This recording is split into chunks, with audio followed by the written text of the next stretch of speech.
सभी को प्रणाम। मेरा नाम डॉक्टर एम अब्दुल रज़ाक, सहायक प्राध्यापक, हिंदी विभाग, क्रिस्त जयंती महाविद्यालय।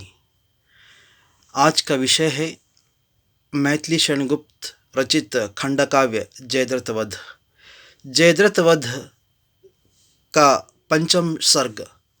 पंचम सर्ग में जो अर्जुन शपथ लेते हैं कि कल शाम तक जयद्रथ का वध मैं करूँगा, तो इसके उपरांत जब दूसरे दिन का समय होता है, दूसरे दिन का समय में जो युद्ध समर शंख फूंक दिया जाता है, समर शंख फूंकने के उपरांत युद्ध मैदान में अर्जुन उपस्थित होते हैं और अर्जुन जो पांडव पुत्र सभी उपस्थित होते हैं।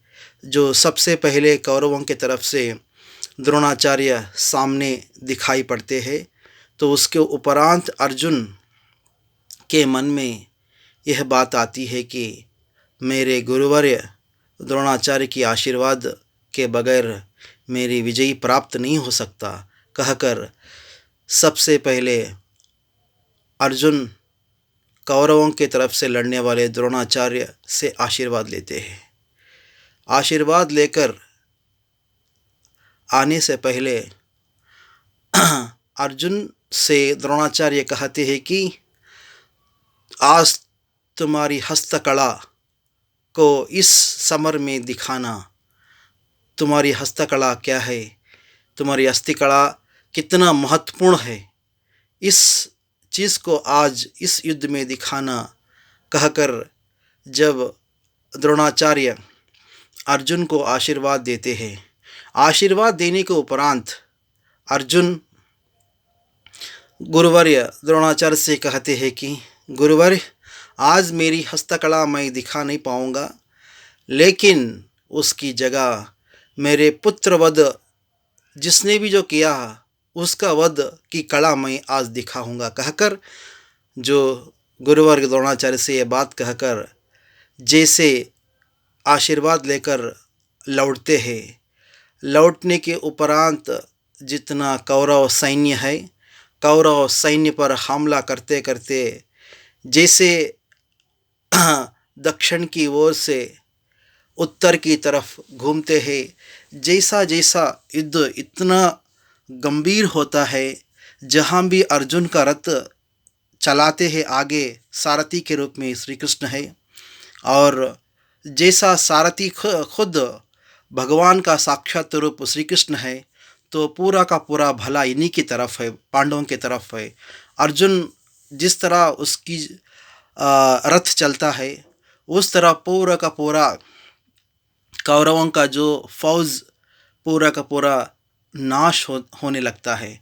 नाश होने के उपरांत जो कौरव सैन्य में ख़ास तौर से सुयोधन दुर्योधन में एक खौफ छा जाता है। कैसे अर्जुन को उसको रोके, तो इस पर अर्जुन को रुकाने का एक ही रास्ता है, ये एक ही रास्ता है, कहकर जो अपने गुरुवर्य द्रोणाचार्य से सुयोधन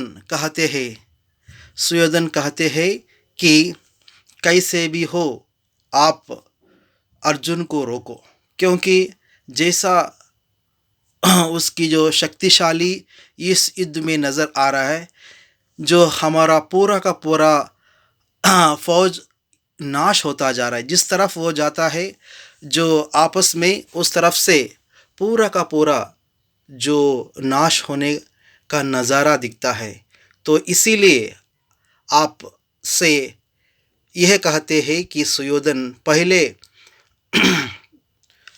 आपस में जो हमने आपको मदद किया है, कहकर द्रोणाचार्य से कई सारी जो बातें कहते हैं, लेकिन अर्जुन को रोकना मेरे हाथों में नहीं, लेकिन तुम जो कहते हो कि मुझे मदद किया है, लेकिन आपकी मदद के लिए मैं भी गुरुदक्षिणा के रूप में तो नहीं स्वीकारा, आपने मदद किया, इसीलिए आपकी तरफ मैं युद्ध से लड़ रहा हूँ।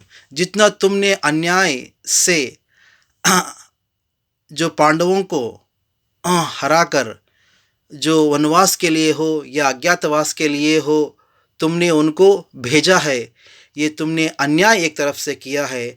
जो इस समाज में, इस दुनिया में हकीकत यही है कि जिसने भी जो अन्याय करता है उसके साथ अन्याय ही होकर इस दुनिया से बर्बाद होकर नाश होता है कहकर जो द्रोणाचार्य खुद जो हकीकत, समाज की हकीकत और दुनिया की हकीकत को द्रोणाचार्य सुयोधन को समझाते हैं। फिर भी दुर्योधन उस बात को मानने के लिए तैयार नहीं होता। तैयार नहीं होने के उपरांत वे खुद मुझे मालूम है कहकर घमंड से मैं अर्जुन को रोकूंगा कहकर आगे बढ़ता है। लेकिन जैसा जैसा दुर्योधन आगे बढ़ता है वैसा वैसा पूरा का फौज नाश होने लगता है। अंत तक जो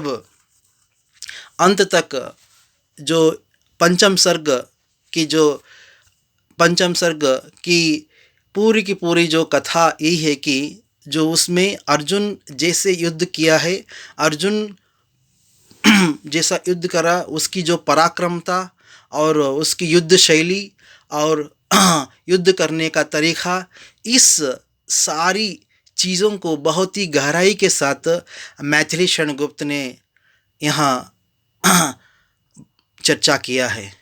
और मैथिली शरणगुप्त ने इस सर्ग में ख़ास तौर से अर्जुन की जो पराक्रम, शौर्यता को दिखाना ही मेन उद्देश्य इसको लिखा है। तो इसमें अर्जुन की जो शौर्य को हमें देख सकते हैं। अर्जुन कैसे युद्ध किया है अपने गांडियों से, जो उसी को इस सर्ग में देखा गया है।